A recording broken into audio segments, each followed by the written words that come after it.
ఈరోజు దేవుని మాట కీర్తన గ్రంథం 103వ అధ్యాయం 17వ వచనం. ఆయన నిబంధనను గైకొనుచు ఆయన కట్టడలను అనుసరించి నడుచుకుని వారి మీద, యెహోవా యందు భయభక్తులు గల వారి మీద ఆయన కృప యుగయుగములు నిలుచును.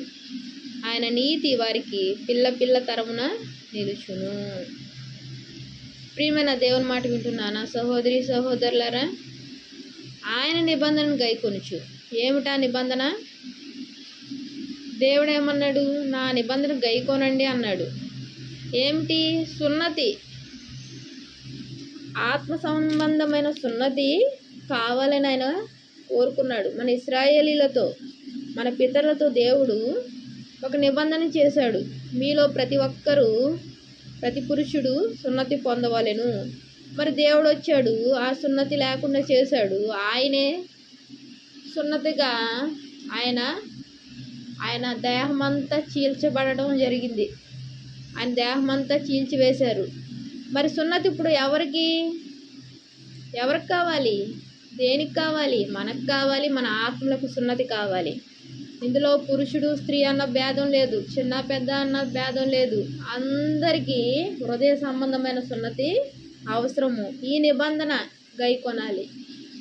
ఆత్మ సంబంధమైన సున్నతి ఎక్కడ జరగాలి?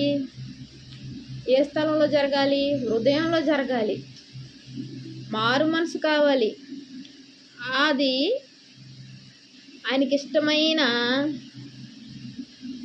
ఇష్టమైంది. ఆయన నిబంధనను గైకొనుచు ఆయన కట్టడలను అనుసరించి. కట్టడలు అంటే ఏంటి? చెడు మార్గాన్ని వదిలేయాలి, మంచి మార్గంలో నడవాలి. అది కట్టడలను అనుసరించి నడుచుకుని వారి మీద, యెహోవా యందు భయభక్తులు గల వారి మీదను. యెహోవా యందు భయభక్తులు కూడా కావాలి. ఆయన కృప ఎప్పటి వరకు నిలిచి ఉంటుంది? యుగ యుగంలో నిలిచి ఉంటుంది. ఆయన నీతి వారికి పిల్ల పిల్ల తరమున నిలుచును. ఎవరి నీతి? దేవుని యొక్క నీతి. ఆయన నీతి సూర్యుడు.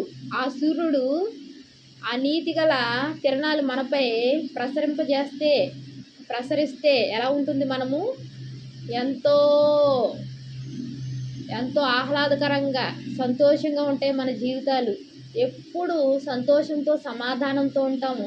ప్రియమైన దేవుని మాట వింటున్న నా సహోదరి సహోదరులారా, ఏదైనా చెట్టు విత్తనం వేస్తాము, దానికి నీరు పోస్తాము, చెట్టు వస్తుంది.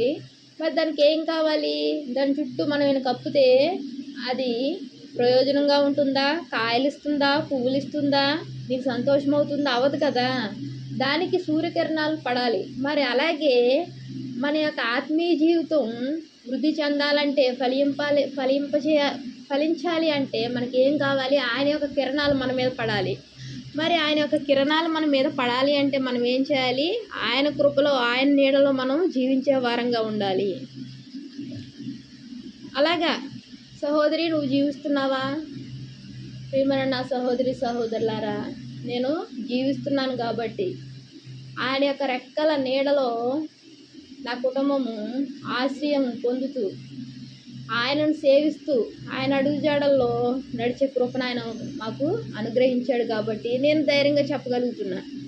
వాక్యం వింటున్నా నువ్వైనా నేనైనా ఇంకా మనం ఆయన యొక్క నీతి సూర్యుని వైపు మనం చూస్తూ, ఆయన కిరణాలు మనం వైపు పడులాగిన మనము ఏం చేయాలి? ప్రార్థించాలి. మన ఆత్మీయ జీవితానికి ఏం కావాలి? ఎదుగుదల కావాలి. ఎదుగుదల తగ్గకూడదు. ఎదుగుదల వృద్ధి పొందితే మనం అన్ని విషయాల్లో ఆశీర్వాదాలు పొందుతాము. అంత మాత్రమే కాకుండా దేవుడు చెప్తున్నాడు, యుగ యుగాలు ఆయన కృప నిలిచి ఉంటుందంట. ఎవరి మీద? వాక్యం వింటున్న నీ మీద, నా మీద, మన కుటుంబ సభ్యులందరి మీద ఆయన కృప యుగ యుగాలు నిలిచి ఉంటుంది. అంత మాత్రమే కాకుండా ఆయన నీతి పిల్ల పిల్ల తరమున నిలుచును. ఎవరికి? వాక్యం వింటున్న మనందరి పిల్ల తరం అంటే మన బిడ్డలు కాదు, మన బిడ్డలు అలా తరం వెంబడి తరము ఆయన నీతి నిలిచి ఉంటుంది. ఆయన నీతి నిలిచి ఉంటే మన జీవితంలో, మన పిల్లల జీవితంలో, వారి యొక్క బిడ్డల జీవితంలో అలా ఎన్నో ఆశీర్వాదాలు పొందుకొని దేవుని స్తుతిస్తూ సమాధాన గలవారమై ఈ లోకయాత్రలో జీవనం సాగించడం జరుగుతుంది. మరి ఎవరికైనా సమాధానం కావాలి అనుకుంటారు, కానీ సమాధానం కావాలనుకుంటారా? పరిస్థితులు వేరేగా కష్టంగా ఉండాలని కోరుకుంటారు. ఎవరు కోరుకోరు. నేను కోరుకోను, నువ్వు కోరుకోవు. మరి మన జీవితం ఆశీర్వాదకరంగా చాలా శ్రేష్టంగా ఉండాలి అంటే మనం ఏం చేయాలి? ఆయన నీడలో జీవించాలి. ఆయన యొక్క కిరణాలను మనపై ప్రసరింపజేసుకోవాలి. ఎలా చేసుకోవాలి? ఎలా పడతాయి అంటే ఆయన ఒక ముఖ దర్శనం చేసుకోవాలి. ఎలా చేసుకోవాలి? ఎక్కడ కనపడతాడు అనుకోవచ్చు. నా ప్రియమైన సహోదరి సహోదరుడా, ఈ అదృశ్యమైన దేవుని మనం ఆరాధించే శక్తిని పొందుకోవాలి. అప్పుడు ఆశీర్వాదాలు ఒకదాని వెంబడి ఒకటి వస్తూ ఉంటాయి. దేవుని యొక్క కిరణాలు మన మీద ఉన్నాయో లేవో మనకు తెలుస్తాయి. ఇదే సూచన. మేలు వెంబడి మేలు, క్షేమం వెంబడి క్షేమము, సమాధానం వెంబడి సమాధానం దేవుడు సమృద్ధిగా అనుగ్రహిస్తాడు. దేవునికి వందనాలు. ప్రార్థన చేస్తాం. మహాప్రేమ గల తండ్రి, కృపగలనైనా నీకెన్నో వందనాలు, స్తోత్రాలయ్యా. తండ్రి, నీ నిబంధన గైకుంటే ప్రభా, నీ కట్టడలను అనుసరిస్తే, నీ అందు భయం భక్తి కలిగి జీవిస్తే ప్రభా, యుగ యుగాలు నీ కృప నిలిచేదిగా ఉందయ్యా. తండ్రి, వాక్యం వింటున్న మా అందరిపైన, మా కుటుంబ సభ్యులందరిపైన నీ కృప నిలిచిలాగిన ఆ మహాభాగ్యాన్ని మాకు అనుగ్రహించండి అయ్యా.